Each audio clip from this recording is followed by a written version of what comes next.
গোটা গোষ্ঠীটাকে আপনারা আগে থেকে চিনেন, তাই না? ফ্যামিলিটাকে চিনেন, আমার আব্বাকে চিনতেন, চাকা মিয়াকে চিনতেন, সবাইকে আপনারা চিনেন। আমরা আপনাদের সাথের লোক, কাছের লোক। আমরা কোনোদিন আপনাদেরকে বিক্রি করে সম্পদ বানাই না।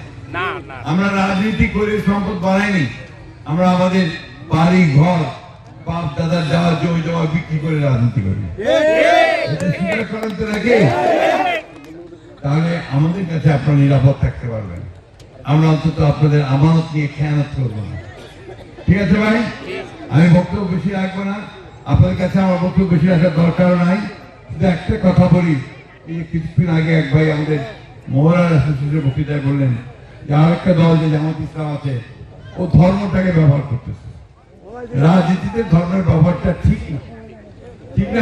এখানে অনেক রকম কথা বলতে হয়, অনেক রকম সুবিধা। এখানে ধর্মকে কত ধর্মের মানুষ আছে, হিন্দু ধর্মের মানুষ আছে, বৌদ্ধ ধর্মের মানুষ আছে, আমাদের সাঁওতাল ভাইরা আছে, সকল ধর্ম কি এক? তাহলে ওখানে ধর্মকে টেনে আনলে এটা একটা পক্ষপাতিত্ব হবে, ঠিক না? এইখানে আমাদের কথা সোজা কথা, আমরা মানুষের কল্যাণ করতে চাই, এই দেশে উদারপন্থী গণতন্ত্র চাই, নির্বাচনের মাধ্যম দিয়ে সরকার গঠন করতে চাই এবং মানুষের কথা বলার অধিকার দিতে চাই। এই যে এত বড় টেলিভিশনের কাছ থেকে বেড়ে উঠেছি।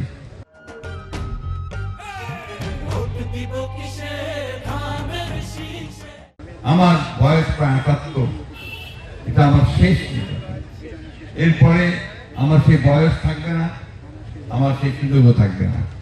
তাই আপনাদের কাছে আমার আকুল আবেদন যে আমাকে শেষ সময়ে এই ধানের শেষ মার্কায় ভোট দিয়ে আপনারা আপনাদের কাজ করার একটা সুযোগ সৃষ্টি করে দেবেন।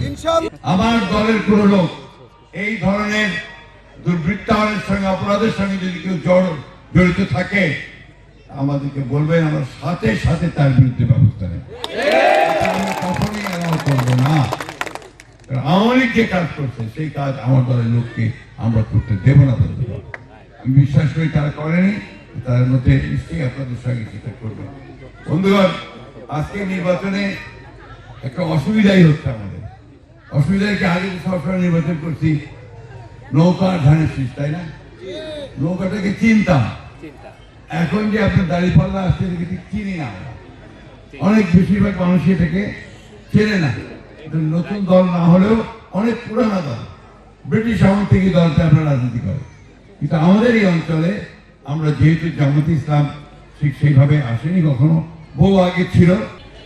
পার্থক্যটা হচ্ছে যে বিএনপি একটা পরীক্ষিত দল, 5 বার সরকার চালাচ্ছে এবং সরকার যখন চালাইছে বিএনপি তখন সুনামের সঙ্গে সরকার চালাচ্ছে। আজকে দেখেন বিএনপির যিনি প্রতিষ্ঠাতা শহীদ প্রেসিডেন্ট জিয়া রহমান, তিনি দেশের স্বাধীনতার ঘোষণা করেছিলেন 1971 সালে। আপনারা সেই নেতা অনেক কথা বলেছেন, নেমেই তিনি জনগণের সঙ্গে কথাটা বললেন, কি বললেন? আমার একটা পরিকল্পনা আছে। সেই পরিকল্পনাটা কিসের? যে এই দেশটাকে উন্নত করবার, মানুষের অবস্থার পরিবর্তন করবার, মানুষকে তার উপযুক্ত অধিকারটা দিয়ে দেওয়া, এই কথা বলে তিনি যুদ্ধে নেমেছেন না এই নির্বাচনের সংগ্রামের।